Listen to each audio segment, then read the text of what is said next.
Humanity's most precious resource is becoming scarce: dust, drought, and desertification.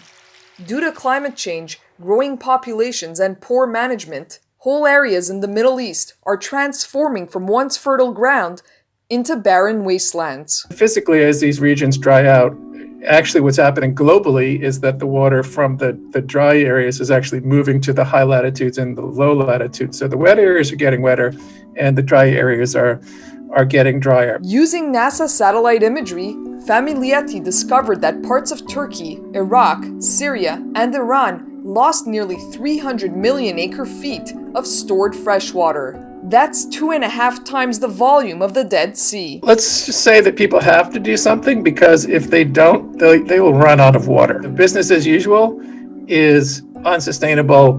It's lose-lose all around. In Israel, which has suffered from chronic water shortages for decades, scientists are racing to find solutions to the world's most pressing water scarcity problems.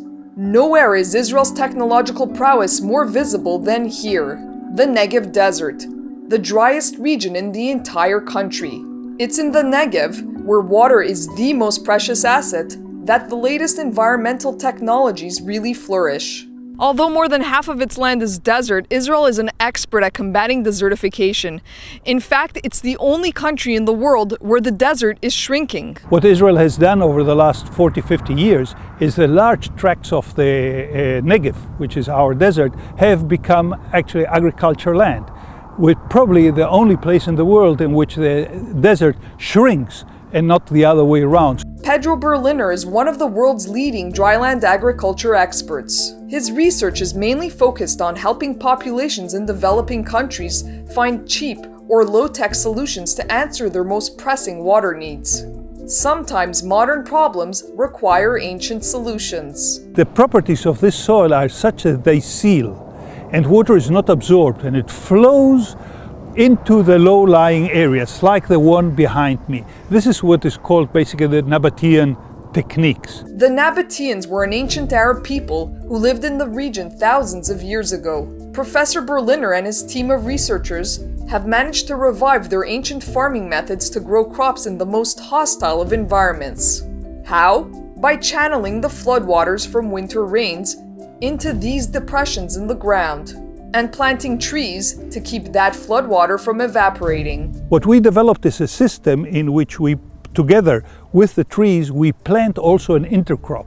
This can be sorghum or wheat, and thereby provide also food for people and not only fodder for animals. Other scientists in the Negev area are also testing the waters for creative new ways to grow food in the desert.